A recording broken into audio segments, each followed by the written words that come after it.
Hello, students. Welcome to GPS Online English classes. Hope you are safe and happy at home. Students, we are going to look at Dust of Snow, a poem from First Flight, composed by Robert Frost. Robert Frost एक American writer, एक American play right और poet थे around 19th century या late 18th century वाले। और ये human relationships, nature, इन सब चीज़ों के बारे में बहुत अच्छा लिखते थे। बहुत फेमस राइटर थे। इनका राइटिंग स्टाइल इसलिए ज़्यादा इम्पॉर्टेंट माना जाता है, फेमस है, कि ये यूज़ ऑफ इजी वर्ड्स से बहुत डीपर मीनिंग समझाते थे। बहुत इजी वर्ड्स यूज़ करके इनके पोएम्स का जो मीनिंग होता था वो लाइफ, नेचर, हमारे सराउंडिंग्स के साथ, हमारी आसपास की चीज़ों के साथ बहुत गहरा संबंध शो करता था। ऑलराइट, तो आज हम इस पोएम को पढ़ने वाले हैं। I hope you have opened your text book. You are looking at the same page, dust of snow, first flight. और रॉबर्ट फ्रॉस्ट को हम let's look at the images of Robert Frost. Wait for a moment. Robert Frost looked like this in his young and old age. Okay. और हम इसके बाद और कुछ poem में आने वाले इवेंट्स को भी जानेंगे और पोएम के अंदर क्या बात की जा रही है। सबसे पहले हम ये जान लेते हैं. So get ready with your pencil or a pen to note down important instructions. So before I move ahead, let me take you through the theme of this poem. कि इस पोएम से हम क्या सीखने जा रहे हैं. इस पोएम से हम ये समझने जा रहे हैं कि नेचर का हमारी बॉडी, हमारे माइंड पर इफ़ेक्ट होता है. ये हमें हमारी प्रॉब्लम्स को, अगर हम परेशान हैं, हमारे मूड को लिफ्ट कर देती है.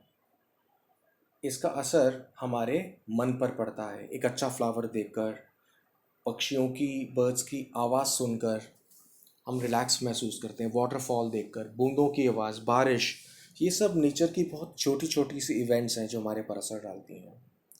ये हमें हील कर देती हैं. हील का मतलब ये हमारी चोट को, दुख को, दर्द को कम करती हैं.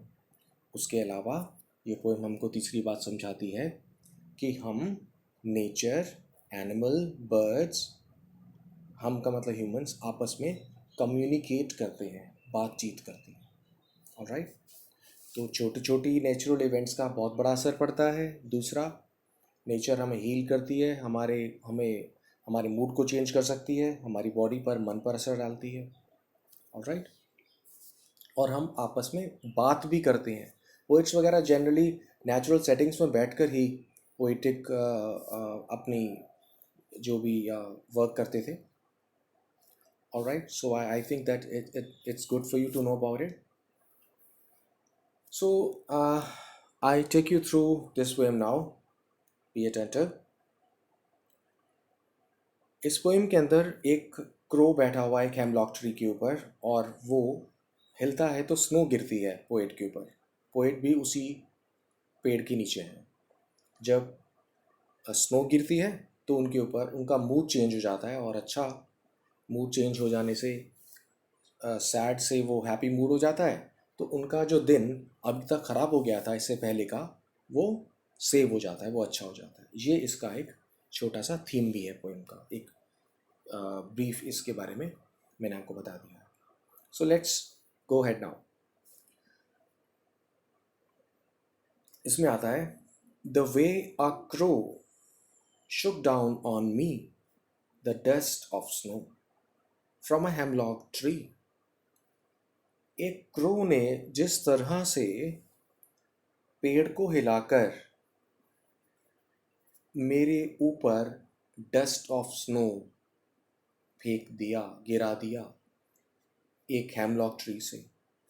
एक हेमलॉक ट्री है, उसके ऊपर एक क्रो बैठा हुआ है. जब क्रो ने अपनी पोजीशन चेंज की या वो हिला, उसके क्लॉज, उसके जो पंजे होते हैं, उसकी वजह से जो इस विंटर वाले सीज़न में पेड़ के ऊपर स्नो सेटल हो चुकी थी, वो पोएट के ऊपर गिरती है तो डस्ट की तरह से लगती है, इसीलिए डस्ट ऑफ स्नो भी इस टाइटल का इस पोएम का टाइटल है, डस्ट ऑफ स्नो।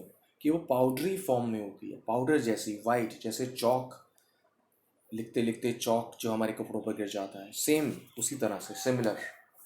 ऑलराइट। तो पोइट ने कहा कि एक क्रो ने अपने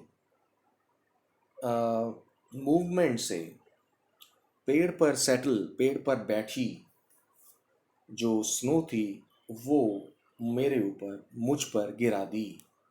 ऑलराइट। एक हेमलॉक ट्री से, हेमलॉक ट्री होता है जैसे कि पाइन ट्री होता है, उसी की तरह से भी हेमलॉक ट्री होता है। ये देखिए इसकी इमेज को। ऑलराइट। हेमलॉक ट्री के जो फ्रूट होते हैं वो पाइन ट्री के कोन्स की तरह से नज़र आते हैं। ऑलराइट। तो अब हम और आगे बढ़ते हैं। Next stanza number 2। Has given my heart a change of mood. उस स्नो के गिरने से मेरे मन में एक खुशहाली आ गई है, चेंज ऑफ मूड हो गया है, मतलब मेरा मन अब पहले से अच्छा हो गया है। ऑलराइट। उसकी स्पिरिट्स हाई हो गई हैं, इसका मतलब वो पहले उदास रहा होगा। जैसे ही पेड़ के नीचे आए पोएट, और आते ही एकदम से एक नेचुरल चेंज हुआ, एक सिंपल नेचुरल चेंज इवेंट, एक कुदरती घटना। कैसी? क्रो ने पेड़ हिलाया, पेड़ के ऊपर जो स्नो थी वो उसकी बॉडी पर गिर गई, लेकिन इसका बहुत गहरा असर हुआ। पोइट ने ये बताना चाहा है कि एक बहुत सिंपल सी चीज़ नेचर में कितना बड़ा असर डाल सकती है हमारे मन के ऊपर। तो पोएट का मन एकदम से अच्छा हो गया, सैड से वो हैप्पी हो गए, गुड मूड हो गया। Has given my heart a change of mood and save some part of a day I had rued. और मेरे दिन को बचा लिया है, जो बाकी हिस्सा बीत चुका था वो तो ख़राब हो गया, सैड, फुल ऑफ सॉरो। लेकिन अब जो बचा था वो इस पेड़ के नीचे आने के बाद से, इस पेड़ पे के नीचे आने के बाद से जो मेरे साथ ये हैपनिंग हुई है, इससे मेरा बाकी का दिन अच्छा गुजरेगा। तो इसमें यहाँ पर रूट का मतलब है कि उन्होंने इसको सॉरो में स्पेंड किया। Okay, spent in sorrow, rued, being sad. Alright, sad थे वो। ग्रीव्ड यहाँ पर इसका मतलब आ सकता है दुखी हो गए थे, फ्रेटेड, दुखी हो गए थे। रूट का मतलब REU, रू अलग है और इससे बन गया सेकेंड फॉर्म लगाकर रूट। एक रूट होता है RUDE जिसका मतलब होता है हार्श, वो नहीं है ये, तो ध्यान रखिएगा। तो मैं एक बार से फिर आपको दोनों स्टैंजास पढ़ता हूँ, 4 लाइन्स वाले जो दोनों क्वाड्रेंट्स हैं इनको पढ़ता हूँ। The way a crow shook down on me the dust of snow from a hemlock tree। एक क्रो ने जो हेमलॉक ट्री पर बैठा हुआ था मेरे ऊपर स्नो गिरा दी जो डस्ट जैसी नज़र आ रही थी। Has given my heart a change of mood and saved some part of a day I had rued।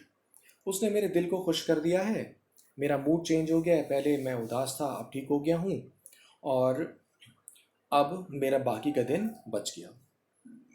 तो पोइट ने बताना चाहा कि एक बहुत छोटी सी इवेंट, सिर्फ स्नो जो नेचर का पार्ट है, वो कैसे हमारे ऊपर असर डाल सकती है। ऑलराइट। कैसे एक फ्लावर खुशबू से हमारा मन खुश कर देता है, कैसे वाटरफॉल को, नेचर को देखकर हम खुश हो जाते हैं। ऑलराइट। कैसे आसमान में मून को देखकर कितना खुश हो जाता है मन। एक क्लियर स्काई है, उसमें फुल मून है या हाफ मून है या क्रेसेंट शेप का है, हम बहुत अच्छा मन के अंदर खुशहाली महसूस करते हैं। तो यही एक छोटी सी बात को जो कि बहुत बड़ा असर डालती है, पोएट ने अपनी पोएम के थ्रू हमको बताना चाहा है। all right, so I hope that you understand this।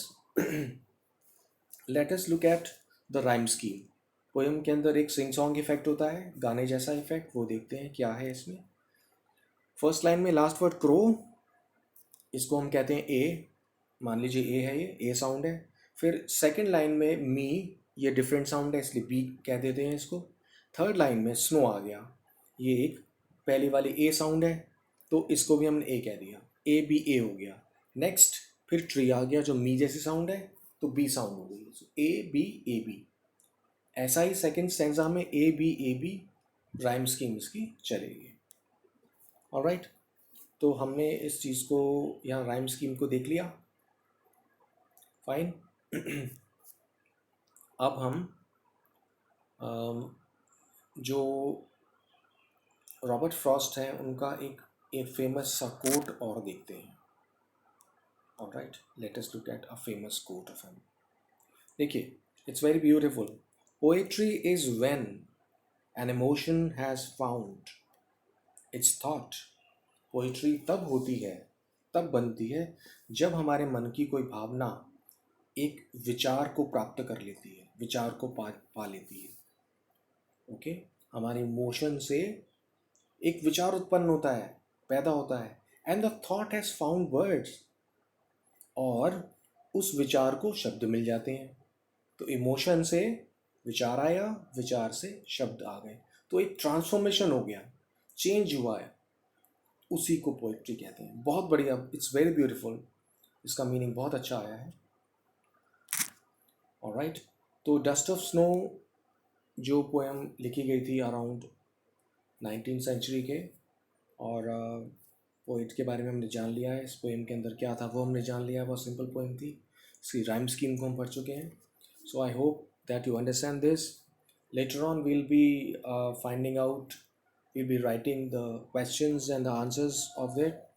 मैं आपको वीडियो दूंगा जिसमें आपको क्वेश्चंस और आंसर्स, एक्सट्रैक्ट्स वगैरह हम इसके करेंगे। ऑलराइट, तो जो बुक के अंदर गिवन है क्वेश्चंस, उनको आप देखिए, समझने की कोशिश कीजिए, और पेंसिल और पेन जो भी आपके पास था, एज़ यूजुअल जो आप रेडी हो जाते हैं पेंसिल और पेन लेकर आप इस पर इम्पॉर्टेंट चीज़ों को लिख लेना। ऑलराइट, वर्ड्स का मीनिंग लिख लेना। बीइंग सैड, रूड का मतलब, fretted, grieved, GRIEVED, second form grieved हो गई वो। चेंज आप समझते हैं, इसमें कोई डिफ़िकल्ट वर्ड नहीं है। डस्ट आप समझते हो, मिट्टी, सॉइल की तरह से।